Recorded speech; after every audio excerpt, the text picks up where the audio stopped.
Hey guys, Vincent Giallo here, slash historian. Today we want to talk about one of these movies. For me, the more I watch this movie, man, the more I really like it. Yep.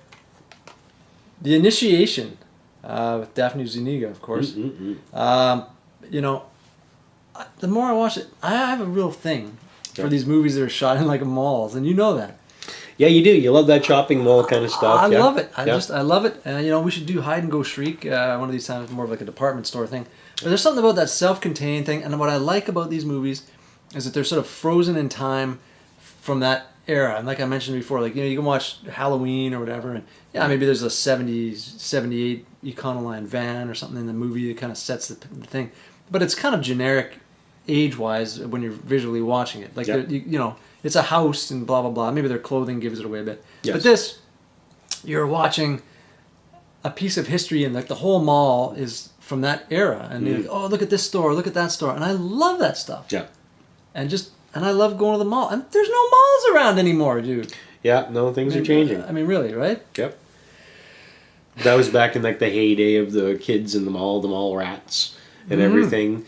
Yeah, exactly. It's a good setting because we spent so much time in malls as kids. It's true. So now, yeah. So I think that's part of the love of this, the setting for this. I think it is, you know, and shopping mall too. And shopping mall. You know, it's it's so good. It's easy to put yourself in that place, right? It is. Yeah. Absolutely. And you know, speaking of mall rats, it's funny. Like, that's one movie, the Kevin Smith movie. Out of all his movies, that's my favorite. And besides all the characters and everything, that's probably what it is too. It's in the mall and the mall rats. And I wonder if he was sort of thinking the same thing when he shot that. Right. But I love that movie. Did you like that movie? Yes, I did. I have to watch it again. I can't say that I remember a lot of it. Yeah. I remember Dogma much more. That's the latest I've seen. Oh, okay. So that's more fresh in my mind. But. Well, you're a Michael Rooker guy, so you should check out Mallrats. There's that great pretzel eating scene. It's fun. I love it. But this one, guys, awesome. Vera Miles, Gulager, and Daphne Zuniga, directed by Larry Stewart. Vera Miles, man. I was just talking about her in a Curtains video, review. Something about her, man. Like, she was in Psycho 2. She was in Psycho, I think, as well. Yeah. But Psycho 2, I just remember her, you know, Norman's was kind of like his stepmother or something, wasn't it? But she's just evil. Like, she's got that look in her, you know, and it sort of always rubbed me the wrong way. And very similar to Suzanne, what's her name? Samantha Egger in Curtains and stuff, like these crazy Joan Crawford kind of actresses. It's just, man, I guess they're just really good. They're really good. But it's really intense and creepy. And Vera Miles in this is, you know, as the mother, you know, with a hidden sort of past. It's creepy. Yeah. She's an intense lady. Yeah. Yeah, exactly. Yeah, she's good. But I mean, this one, it's kind of a slow burn. You know, like there's a couple of kills in the first 45 minutes that aren't real. I mean, they're slashings, but they're kind of spread out. Yeah, it is a slow burn. You're kind of obviously the story set up. You're kind of brought in with this dream sequence, and you kind of think you know what's going on. Yeah, you know. You're right. I got this movie figured out. Yeah. Nope. Yeah, like there's this whole, which is good because they did it that way on purpose. Yeah. Because as the viewer, you're like, oh, I totally know who did it. Yeah. Yeah, you know, you do. And this whole sort of initiation thing, these girls are in college, and it's like Hell Week, I think, or whatever, and they're getting, of course, you know, hazings and all that. Yeah, shit. Trying to get accepted into this sorority and what have you. Yeah, I saw the pretty girls. It's the you know, whatever the title was for them. It's all the ones that everybody wants to be part of, right? It's like the in crowd. Yeah. So yeah, and of course the head girl takes a disliking to Daphne Zuniga's character. Right. Yeah, that's kind of what kicks it off. Yeah, and Zuniga keeps waking up with this recurring nightmare from something she saw at the beginning. Yeah. Somebody's burned to death, and you know there's a couple people there, and you think you kind of know what's happened. Yeah. And you really don't. And even if you guess kind of what's happened, there's a element of surprise at the end that there's no hint of it. There was no hint of it. I mean, it's so you, like I said, you thought you figured out, was like, where did that come from? Yeah. Yeah. It's one of those movies. Yeah, it's crazy. Yeah. But yeah, so you know, halfway through, 45-minute, 50-minute mark, they finally hit the mall. Yes. And you know, you'd never even know this is like a mall kind of picture or anything to do with it. Because you're looking at this sorority house. Yeah, the night new blood is pledged, and that's basically these guys are getting this kind of hazing, whatever you want to say. Yeah, it's Hell Week. It's hazing. You know, they go through all, and I think they challenges like essentially the leader of the sorority lady.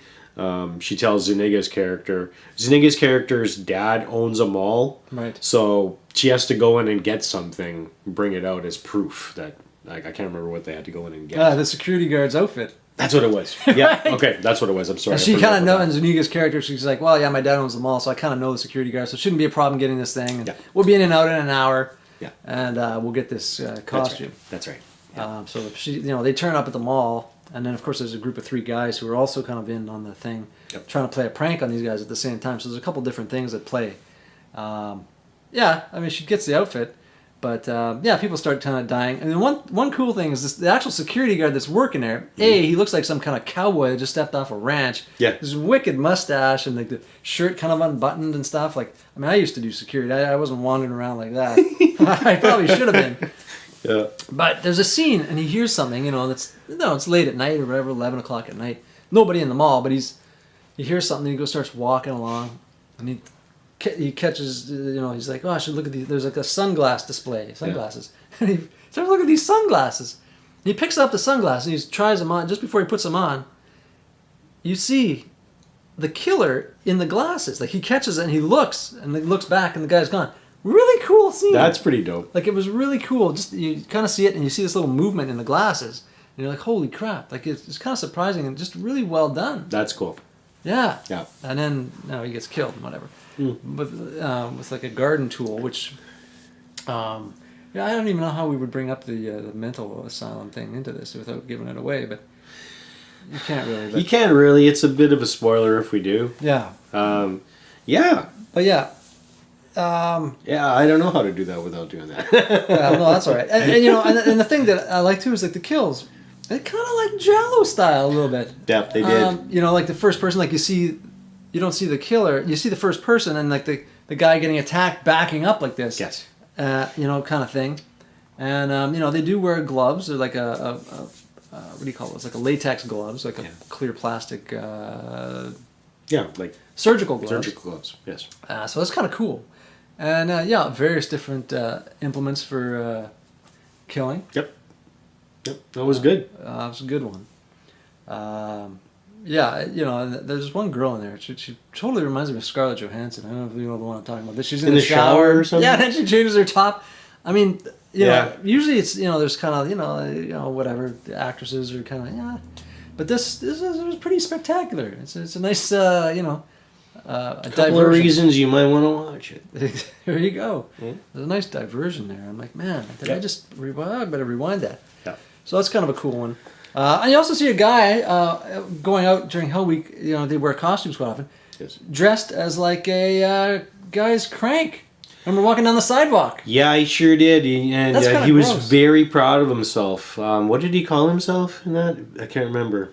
Anyways, he was very proud of himself. And the girl with him is just like beside herself, embarrassed.